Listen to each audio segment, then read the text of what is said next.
Here we are. Presenting Benny Goodman and his music. Welcome, everybody.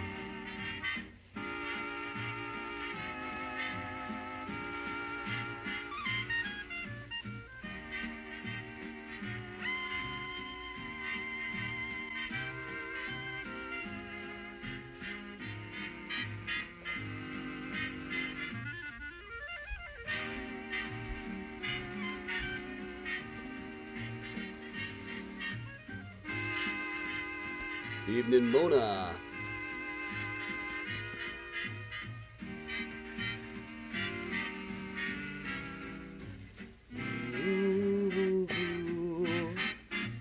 Hey, everybody. Benny Goodman, ladies and gentlemen, the man with the torrid clarinet and the even more torrid band who purveys assorted rhythms, all danceable, in the urban room of the Congress Hotel in Chicago. And first of all, one of Irving Berlin's greatest hits, Blue Skies. Hey, Diane. Hey, Belle, Jim, Marie, Cindy, Leah, Timothy. Hey, Mom. Hey, everybody.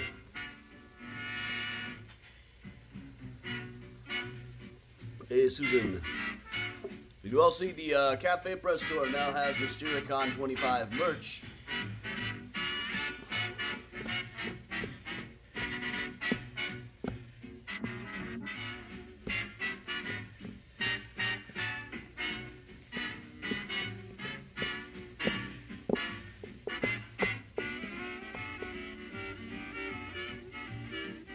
Look what those guys are doing. Why? You might say that these guys in the picture are that much smaller. Tomb snooping.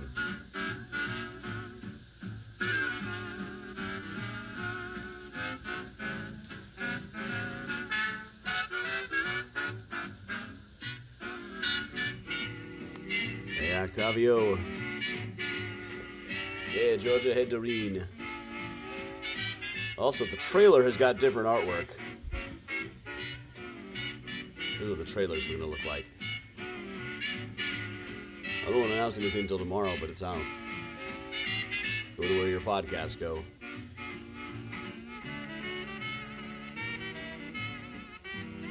Hey, Beth. Hey, Kathleen.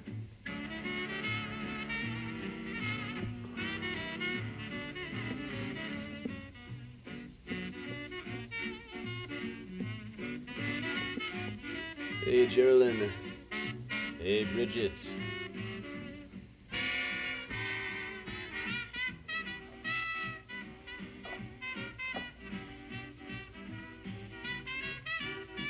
Hey, Spencer over on YouTube.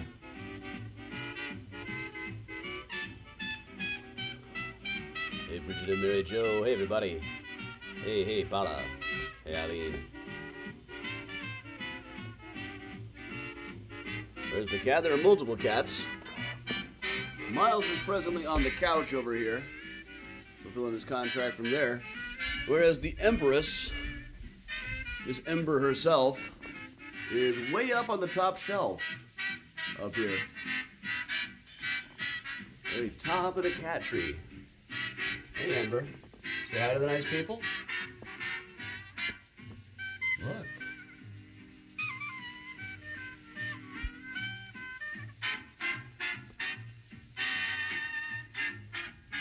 Normally a very talkative cat, too.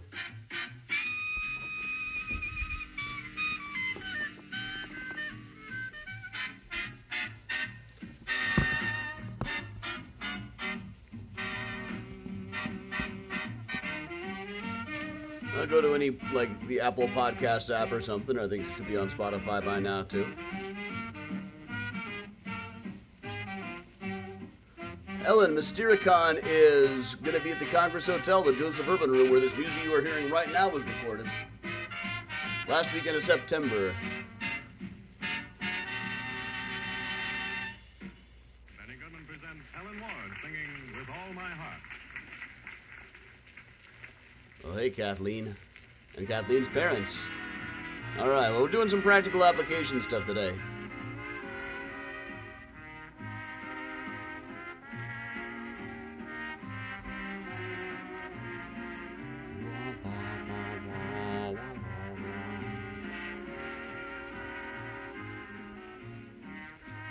26th, we'll do Find a Grave Friday live. Well, Capone fielded a phone call from the Congress Hotel. The call was placed to his headquarters right after the St. Valentine's Day massacre. Hey, Marita.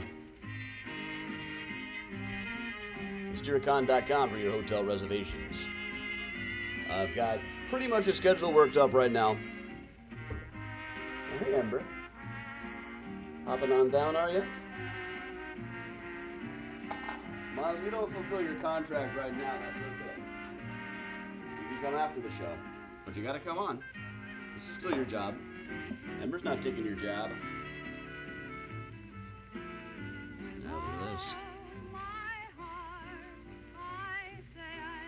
I recorded a trailer just talking about looking up some stuff about Maria Hoch. Hey Janice. Hey Crit. Hey everybody. It is warm in here and I'm going to go push some buttons about that.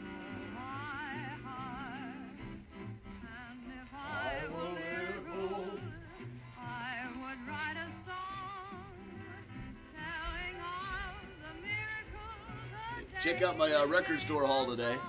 At Graceland Cemetery is Bud Freeman, the sax great. Found a record of his, autographed. Very cool. He's in good form with this record. Georgie, yeah, it ought to be on YouTube as well. Shouldn't be any different volume than anywhere else. Hey, Tracy. Hey, Carrie. Good to have everybody to these evening tours. Marita, I am just drinking some tea tonight. They call it vanilla bourbon. This is Lapsang Souchong.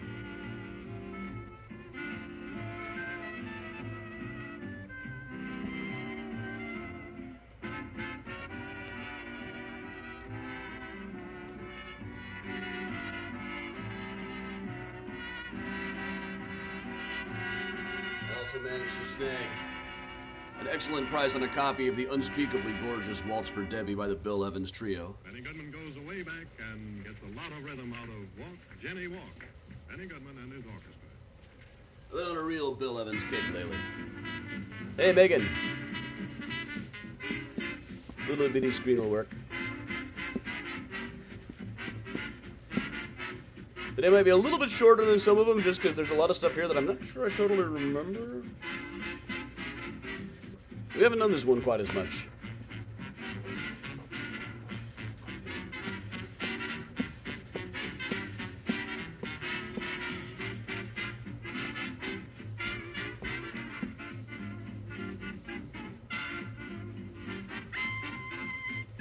Hey, Karen.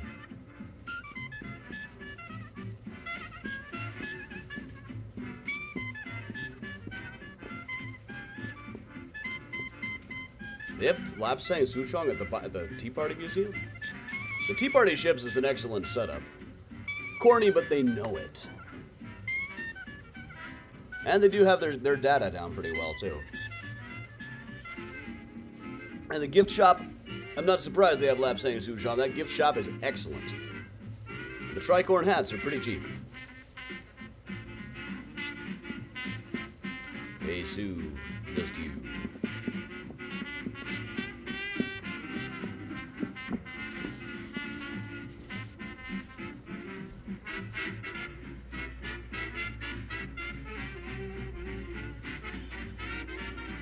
Hey, June.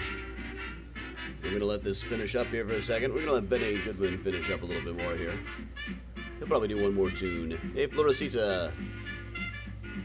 June, good to see ya.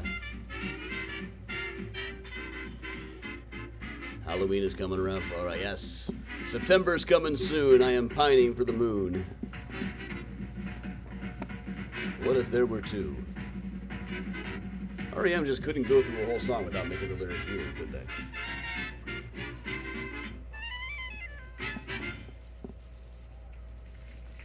Alright, we're gonna let Benny Goodman do one more tune live from the Congress Hotel in downtown Chicago, the exact room where we are hosting MysteriaCon. In the same vein, Rosetta.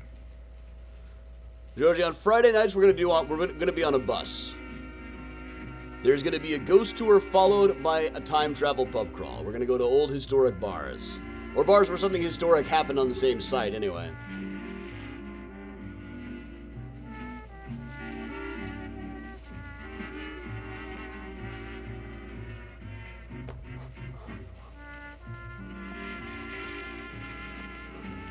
I'll be back in Boston for a day. I think I'm going to go hit the microfilm room. Plenty of H.H. Holmes stuff in the Boston papers that I don't think I've even seen. Once again, I will be at Open House Chicago for Graceland. And I'll be rushing from that out to the Peabody Estate for another thing about the Chicago Mysteries Show featuring Tom Skilling. We're letting Benny Goodman finish up this tune. Yeah, we'll hang out at the hotel.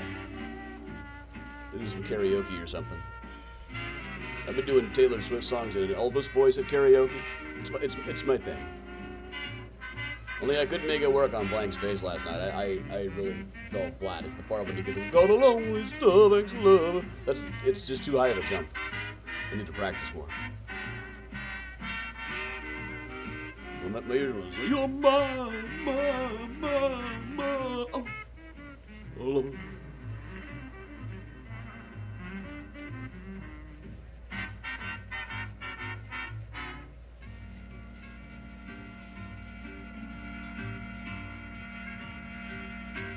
Break between the tours? Not really.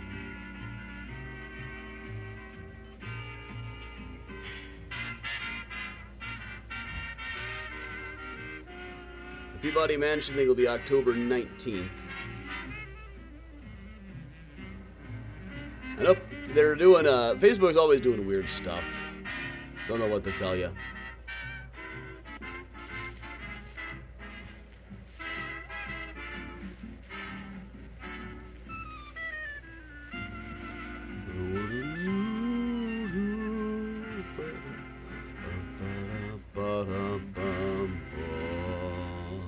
All right, that is Benny wrapping it up, which means it is time for us to get started. Welcome along, everybody. I'm Adam Seltzer for Mysterious Chicago Tours. I've been a tour guide and historian here in Chicago for going on 20 years now. Pretty much everybody out there probably already knows this tonight. I don't think we have a whole lot of new people. In fact, we have so many regulars that I do have to show you something. Grandma Bell has sent a video message. A lot of you sent my Grandma Bell birthday cards down in Georgia. She'd like to say thank you herself. Okay, I didn't think I'd live to be 94. I never expected that. And I'm overwhelmed by all the cards and good birthday wishes that I've gotten from everybody. Thank you all so much. You made my birthday a special one.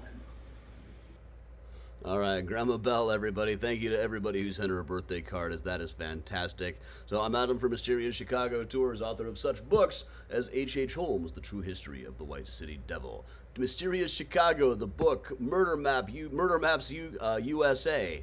I keep wanting to call it Murder Maps UK. The original volume was the UK. That wasn't mine. Graceland Cemetery, Chicago Stories, Symbols, and Secrets. Been doing some really interesting research these last couple of days. Those of you who watched the morning mini tour, I did check the file on Lyman Blair to see if there was anything to indicate whether that would be an actual Edmonia Lewis statue that is on there now.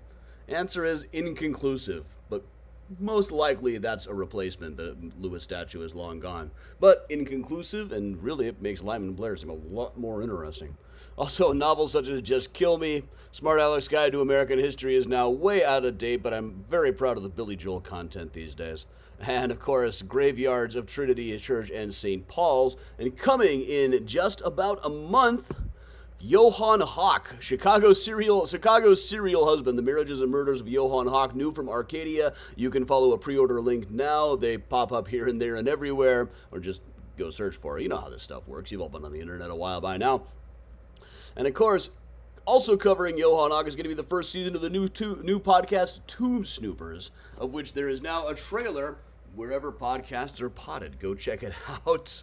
All right, well, once again, everybody, we are going to be doing today Grave Robbing 102. One of the first tours that I did outside of the ghost tour business was Grave Robbing 101. It's the stories all about grave robbing, the history, theory, and practice, all in Chicago's Old City Cemetery in Lincoln Park. I later expanded it into a version in New York, and when we started doing virtual tours, I started doing virtual Grave Robbing 101. But a lot of people kept asking, when do we get to 102? So I decided that we would do 102 would cover one major grave robbing case, the story of A.T. Stewart, who was like the Marshall Fields of New York. Or over there they would say Marshall Field is like the A.T. Stewart of Chicago. Well, quick recap. Grave robbing typically was something done in the late 18th, early 19th centuries and on into the early 20th, usually to get cadavers for medical schools. People tend to think they were digging up bodies to get the jewelry. That was pretty unusual. People were so scared of grave robbers that they wouldn't be buried with very much. But there were a lot of interesting terms. They were called resurrection man, body snatcher, ghoul, professional subject gatherer, or purveyor of meat specializing in long pig. In 101, we taught you about the tools that you might need. Things like a knife, a wooden shovel. There actually are some different tools in this particular story, and also tips like when you bring a hook along, like you don't have to dig up the entire coffin. Just dig a hole down to the head, cut the hole in the head, put a hook through the eyes, drag the body up on a rope. Oh, Ember, sweetie. Ember just tried to jump up here and missed. So we're just going to say, it's okay, Ember. Everybody eats shit now and then. But good job trying, baby kitty. Anyway, you can put a hook through the eyes and drag the body up on a rope. Alright, so moving on, we are going to be moving to New York for this one. Down in Lower Manhattan, right across from Trinity Church, was King's College. Now, King's College was the site of one of the bigger anti-grave robbing movements we ever saw. There was a $100 reward offered when people found they were stealing bodies from Trinity Church. And once they found out that those bodies were ending up over here at the college, one of the first riots in American history took place as they tried to knock people down. Now, this all took place, that college was right where City Hall Park is now, just across the street from St. Paul's, just up the road from Trinity. And just across the street from it today is this big marble edifice.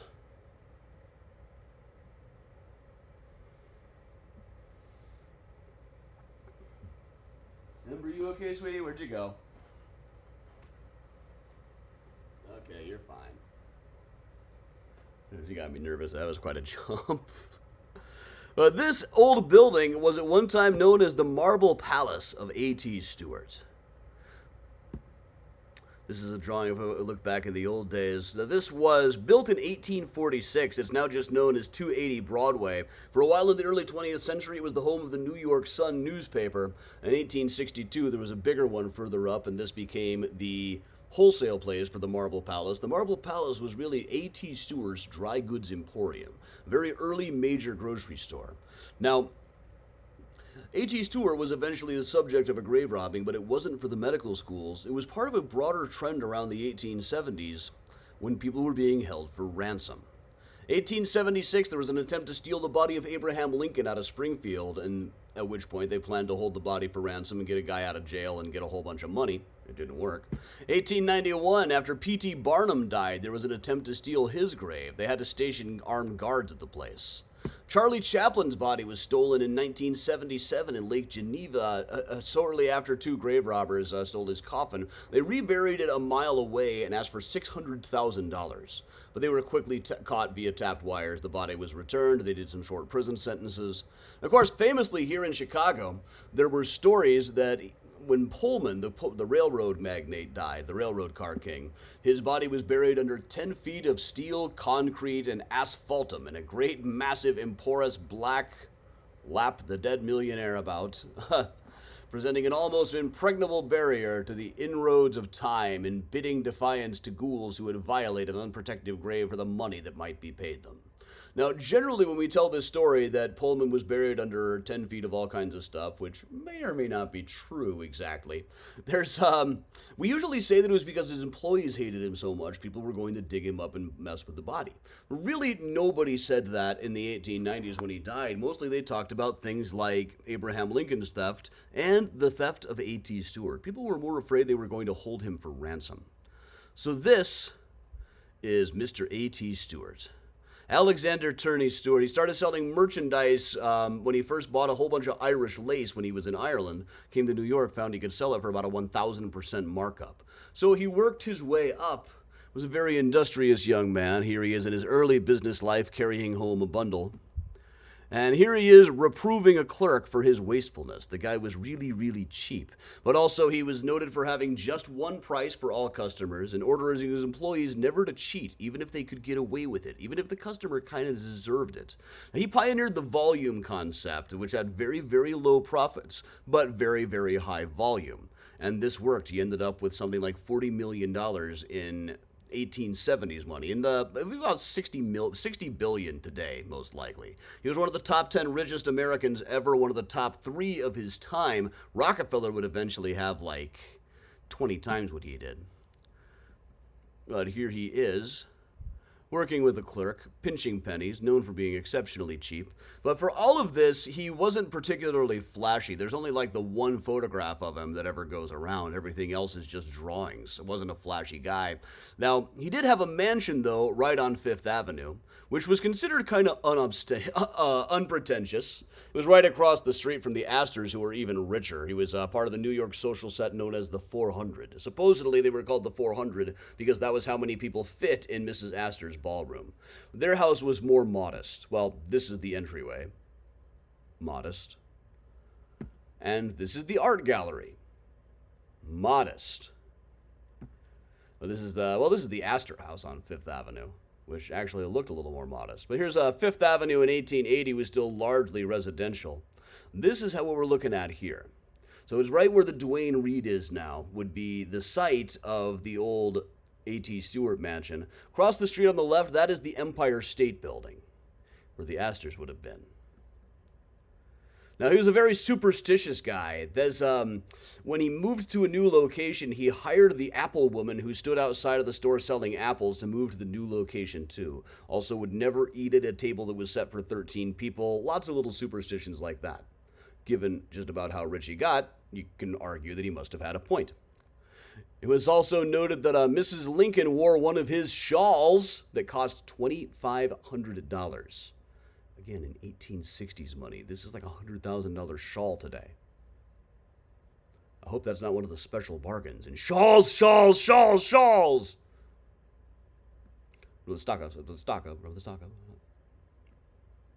But then he died. He died in 1876 of a bladder infection and periodontitis. Funeral was held over at St. Mark's. Now, St. Mark's of the Bowery was a church we'll see a little bit more of in a second.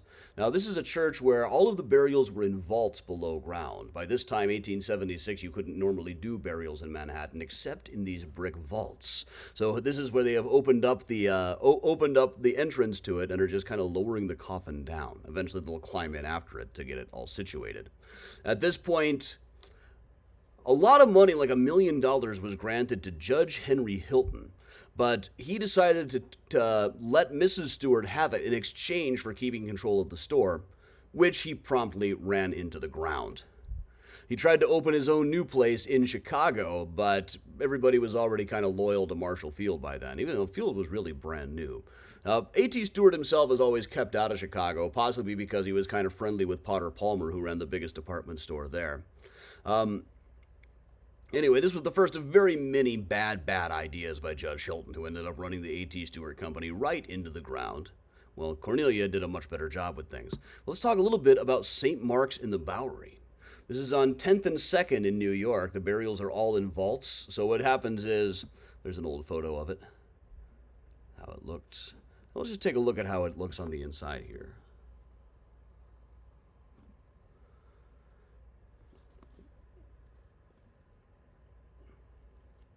When you go in and when you look at the grounds here, it's all these little slabs. And all of these slabs mark the approximate place where you can dig down, and there'll be a couple of grates. You open up those grates, and below you find stairs leading down to a door. We'll take a look at some of the other views here. Also on the side underneath this window is the vault of the Stuyvesants. And also they believe possibly some of the people they enslaved. Stuyvesant is sometimes said to have had dozens and dozens of enslaved people. It's probably not that many. But there are now memorials to him. They're doing some interesting memorializing here at St. Mark's in the Bowery. We also got like cenotaphs up for people like Allen Ginsberg. But this is about what it would look like if you dug down. Not exactly like this. This is from New York City Marble Cemetery, but this is about what it looks like down below. Then on the inside, there are some vaults. This is a diagram. You go down the stairs, and there are slabs that are just full of caskets. One of the inside, there's a picture of a vault that they found in Washington Square Park, which also was once a burial ground. You can see this place is just coffin after coffin after coffin stacked up in here. This is probably from like a yellow fever epidemic or something. So,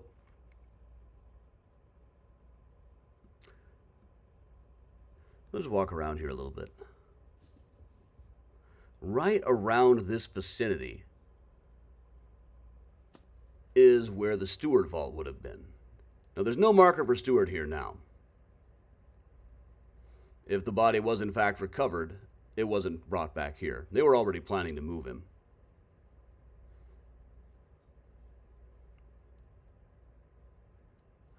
It would have been right about where that X is now, the remains of what we now call a Maltese cross. Oh, Ember, there you are. Hey, you made it all the way up. Everybody say a quick hello to Ember, who's made it all the way up onto the shelves. Good girl, Ember. We will remember now, the number one tip we can offer to grave robbers is always bribe the sexton. The sexton was like the cemetery manager. Often for a couple of bucks, they would tell you where to dig. Now, in this case, we don't know that these guys were corrupt, but there were two sextons here at St. Mark's of the Bowery as of 1878. So their names were Hamill and Parker. Now, I couldn't find a picture of either Hamill or Parker, so we'll just cast Mark Hamill and Fess Parker as these two guys. And these guys, unlike most people, they knew that A.T. Stewart's body was about to be removed to the Cathedral of the Incarnation, which was a planned community that Stewart had built in Garden City, which was a flop at the time, though Cornelia would eventually turn it around after her death. So, October 1878. One day, the stone was seen to have been disturbed. Judge Hilton was notified of this at once. He had them replace the locks, hire a guard, and moved the stone with Stewart's name on it about 15 feet away from where it started, so if anybody tried to dig, they would go digging in the wrong place. So early one morning, Sexton Parker shows up here and says, "My God, they've done it at last." Now, no one is known to have been able to hear him saying this, but this is how George Walling, the police chief at the time, remembered it when he wrote about it years later. Because the fact that he actually quoted exactly what he said when he showed up all by himself in the pre-dawn hours in November 1878 probably shows about how seriously we should take all of this chief's memoirs. Anyway, he found that the gates were still locked and it looked like the locks had not been tampered with. There were no footprints in the damp ground, and there were people all around and no real tree cover or anything to block anything. But one of the tombs had been disturbed. The stench coming from the tomb was so strong that it was a while before anybody could even go down.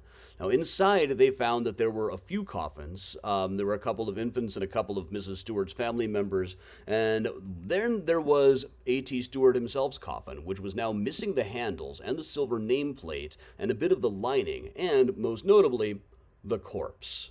Left behind was a bullseye lantern, plus a little shovel and some foul-smelling gunk. Presumably, coffin liquor, which from Grave Robbing 101 you know not to drink. I hope, anyway. So, the place smelled terrible. Experts said that the body would not have been in good shape inside of the coffin. Well, it would have been in good shape until they touched it. At that point, it would have liquefied and skeletonized immediately. This tends to happen with bodies. Now, he had specified that he did not want to be embalmed. He wanted not a particularly fancy coffin or anything, but how they even got into this place without anybody seeing is anybody's guess. Of Of course, some people thought that the sextons must have been involved, but St. Mark's of the Bowery insisted on standing behind them. So nobody was really sure how they managed to get this thing without just passing out from the stench. The smell coming out of the crypt was so bad that it was a while before they could get anywhere. So also, the spade might be one clue. They may have been lying on their stomachs, scraping the dirt rather than digging. This would give them more cover, and it would keep from leaving footprints. And the fact that it was galvanized steel, not wooden, might be a clue as well, because a real grave robber is going to use a wooden shovel. They made a little bit less noise.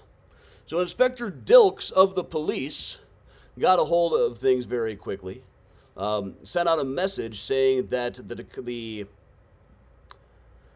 remains of the decompositions of the remains are so offensive that they cannot be concealed.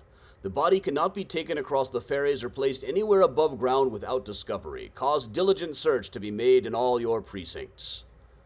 Newspapers reacted at once. We got this great headline: "Ghouls at work" in the New York Herald. The New York Times had "ghouls in New York City." You can see ghoul was the word of the day, a word that used to mean eating dead bodies, at this time meant stealing dead bodies. Or human hyenas. Hyenas is another name. People used to believe that hyenas robbed graves. So, Hamill said, "I can't imagine how anybody even knew where it was. Even I, who knew it best, couldn't have gone straight to it the first time on a dark night, as these villains seem to have done." Now, Judge Hilton immediately assumed that it was the sextons, because lesson number 1, after all, is always bribe the sexton, but St. Mark's Church stood behind them. Now, one New York reporter noticed that there was a part of the fence that could be easily scaled. And investigating around that spot, the police found some foul-smelling gunk. And then they followed a trail of this foul-smelling gunk. And I love this headline: "Clairvoyance to the front." See the lines, "so-and-so to the front" comes up a lot on online profiles. So one theory was that the gunk that they had found was not coffin liquor, but electin, which was a chemical for preserving the dead. It was essentially an embalming fluid. Now, a nearby dealer said that in October, the previous month, a strange man had tried to buy some electin, plus the means for injecting it into a body. But he said, "We only sell to undertakers around here. Get out of here. We don't serve your kind."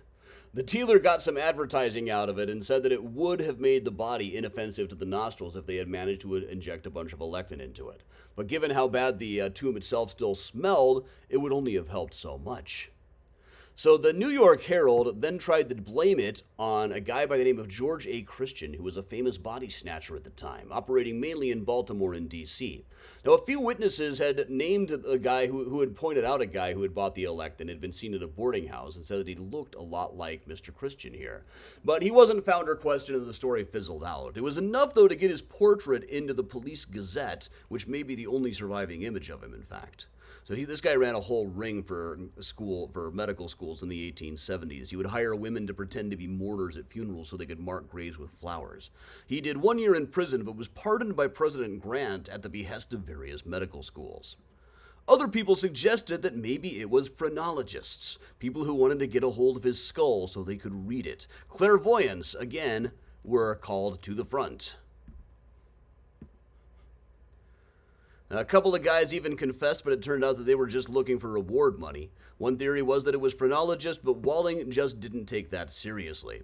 Now, he did point out that there was an anarchist newspaper that said there was a grim sort of justice in it, and the very irony of greed that this cruel, avaricious, hard-hearted man who oppressed his employees, ruined his creditors, and drove his poorer competitors into bankruptcy should now have the flesh drop off and his bones rattled in a thief's bag, while the millions he earned are enjoyed by others.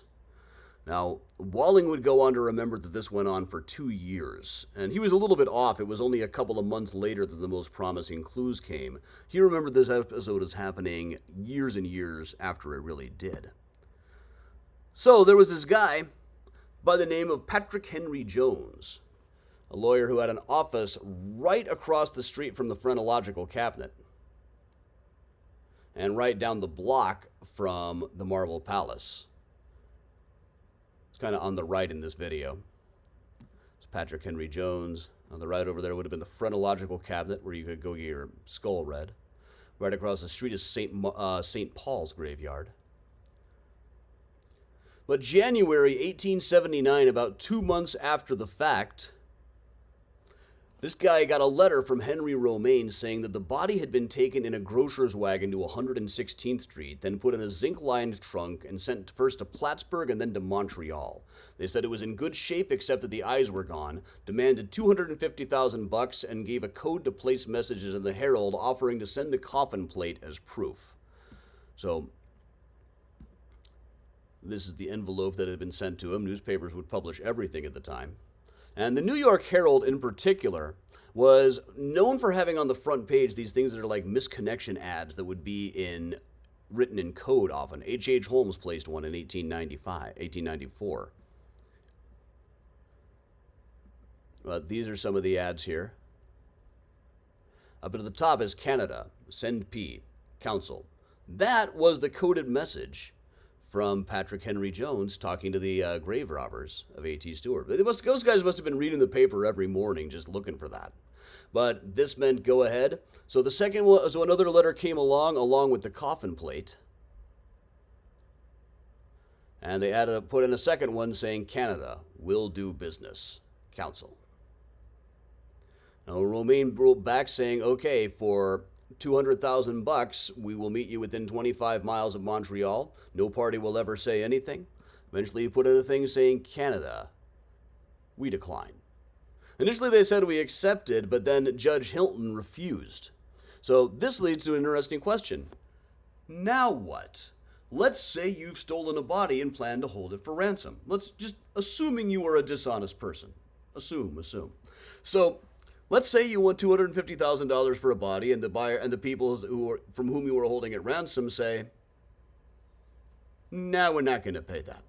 Now, Judge Hilton just said, "Forget it, let it take him." A.T. Stewart wouldn't have cared about this one tiny little bit, but Cornelia wanted the body back. So after about 3 months, she said, "We'll give you $20,000, less than 10% of what they had offered." Meanwhile, she had moved across the street to a house that she liked quite a lot better. They decided to take the offer of $20,000, because at this point, it's something for nothing. You've gone to all the trouble of robbing this grave, and now, if they decide they don't want to pay for it, you're just kind of stuck with it, and no actual money. They're really in the bargaining position here. They can just, you're going to have to figure something is better than nothing. You've already got the body. There's no further bargaining chip. So Cornelia stepped in, offered them $20,000, and the story went that one of her relatives took a carriage out to Westchester late at night, where he met with some strange masked men. I really hope it looked exactly like this. He demanded proof that this was really A.T. Stewart's body that they had with them in a bag, was shown a bit of the coffin lining. He gave them the money. They gave him a bag full of bones. Now, a few years later, when the story got out, it was said that the bones were now placed in the chapel, the cathedral. But inside of this urn, which seems almost comically large, there was even a rumor that she had added what was called a goblin bell, a mechanism that would ring out the church bells if anybody tried to disturb the grave. Once they did ring due to some kind of electrical work, and the whole town got excited about it. But there are some other theories still going around here. For instance, there were people who said that none of this stuff ever happened. Hilton's private secretary, Herbert Ansey, said about 1890 that no, the body was never actually recovered. 1895, there was a sensational story. A man named McCarthy appeared near Albany. He had been seen burying stinky clothes, and said it was because he ran into a skunk. 1880, he was on his deathbed and said that he was part of a gang that stole Stewart. He said it was a bunch of rich kids who had lost all their money gambling, and inside of some of the most fashionable clubs in New York, they hatched a plan. They hired a resurrectionist for about $10,000 plus $1,000 each for his helpers, which included him. The body was put in a sack and driven to Canal Street, where it was put in a barrel with a pickling solution to kill the smell, labeled fish, and sent to be buried in the country with McCarthy. Now, rumor was that some 15 years later, a farmer did some digging around there and found a skeleton, but this guy only mentioned it on his deathbed. There's also a story that it really was G.A. Christian, who did look like the guy who was seen buying the Electon. And years later, the lawyer Bernard Cowan said he was writing a will for a guy named Terrence Forrest, a laundry owner on 45th Street in the 30s. Forrest was 95 and a big talker at the time. He said that his father had been buried at the old Grace Episcopal Church, which was on 11th between 4th and Broadway, where Stewart's second department store was built. He said workers had accidentally dug up the bones in construction and just discarded them. They'd gone to see, the families had gone to see A.T. Stewart, and he just rebuked them and turned them out back into the snow. So this doesn't quite hold with research that somebody might have been getting revenge. Nobody really knows about Grace using that space as a burial ground. It was built long after burials were no longer allowed in that area. Of course, there was things like Trinity Church was being built up, but there is the ghost of A.T. Stewart flying overhead, just furious that anybody is wasting money on things like his bones. So it is an enduring mystery. I also love the term goblin bells. Ember, do you think we should get a goblin bell around here? Is that what you think? Is that what you're asking me for when you meow and meow and meow? A goblin bell? Well, all right, everybody. I'll bring Miles out here in a second. Quick plug for upcoming tours. Next week is a brand new virtual tour, Virtual Graceland Unmarked. All stories about unmarked graves at Graceland Cemetery, many of which have never been featured on a Mysterious Chicago tour. 2 days after that, August 30th, Labor Day weekend, we'll be doing in person at Graceland Cemetery. I haven't added it to Facebook yet, but it is up at adamchicago.com. And plus, don't forget, we have also got things like the Tomb Snoopers podcast, which I'll announce a little more formally in the next couple of days. So, all right, everybody, we're going to put the Benny Goodman back on and hang out like we always do. I'll go get Miles in a second, and let's hang out. Is being presented from the Joseph Urban Room of the Congress Hotel in downtown Chicago. Baby And now, Benny Ember. Goodman's arrangement of The Bugle Call Rang. Ember Crombie.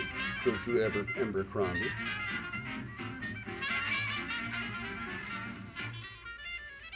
And Miles.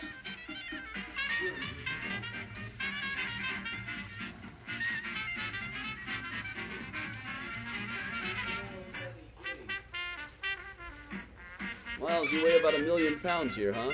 Aww. Thank you, June. Yep, here's the fan.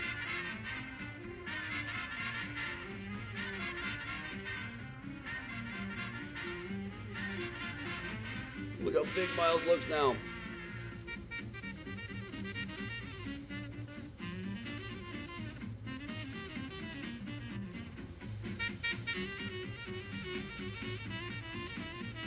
Miles has calmed down a lot now that there's another kitty here.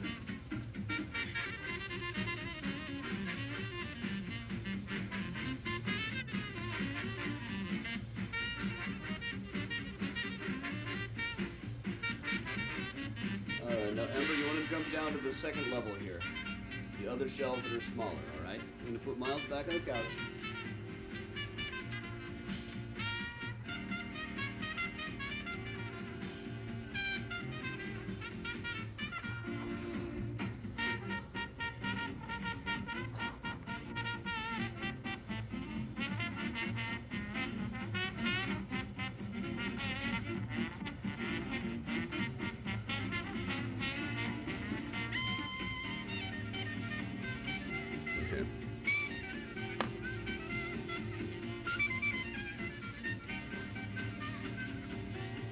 Yeah. Yeah, the two cats are getting along very well. Miles is down on the floor right now.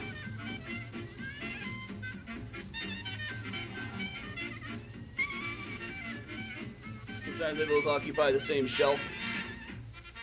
Ember seems to have grown a lot, yeah.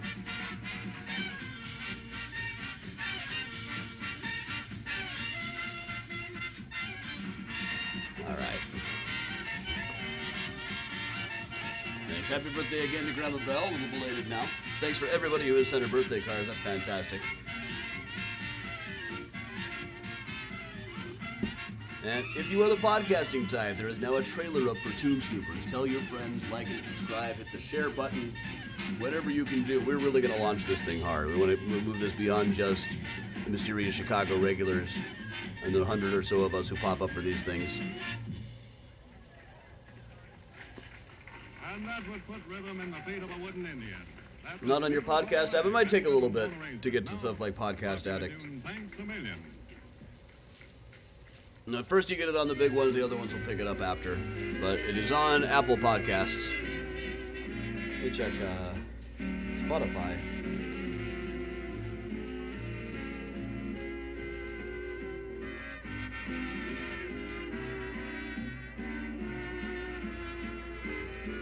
Tomb Snoopers. Spotify.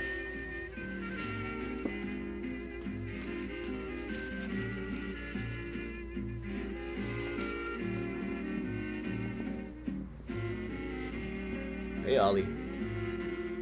Grandma Bell had a cat named Ollie once.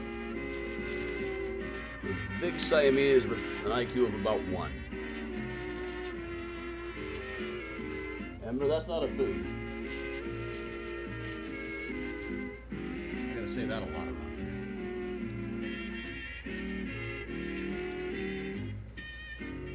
here. The Mysterious Chicago designs at Cafe Press are all new Mystericon.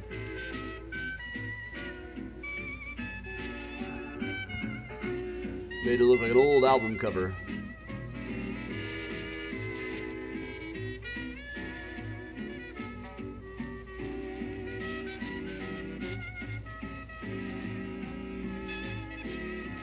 Good night, Jim.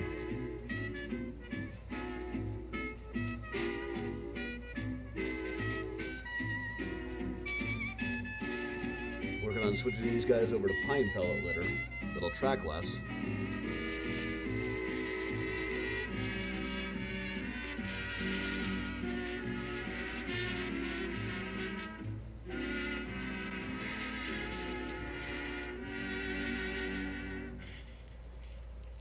Harlem way, they're all trucking. Now here's Helen Ward to tell you all Let's about see if she wants to wear the Cubs helmet that the Sunday came in. Nope, it is not. Miles, how about you? Nope, neither of them want to wear a hat. 2025 tote bags. Yes, I thought I had added those, then they're not coming up. I'll figure something out.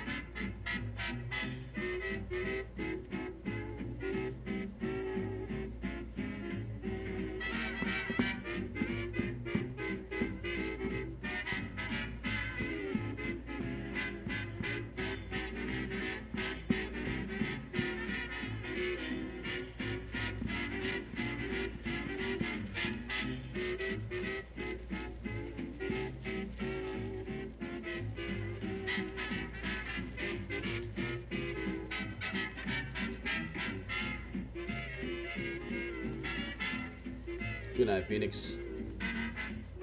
Thanks to the people popping in donations. Really does help keep me going. Oh yeah, Lane, you want a socks hat instead? You want a socks hat, Ember?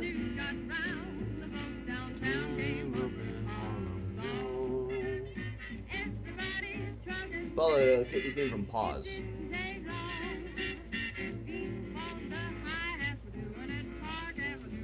All over town.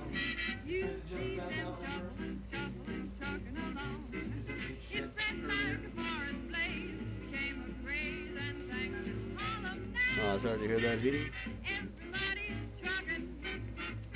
You want to try doing TikTok? TikTok, TikTok, TikTok, TikTok, TikTok. Doesn't like that quite as much as Charlotte used to.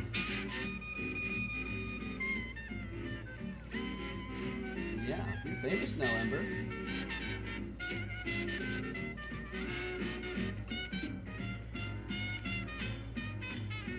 Miles is right down here as well.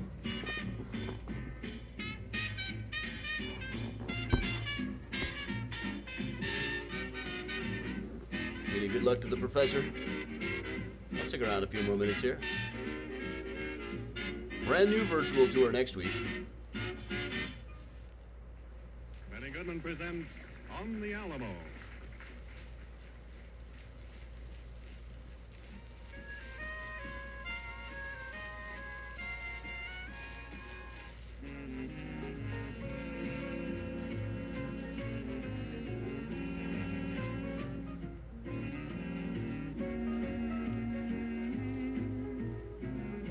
into TikTok. You mean TikTok? I'll get some stuff on TikTok eventually. There's the Adam Chicago on TikTok. Has quite a lot of followers. He really puts stuff up on there. Yeah.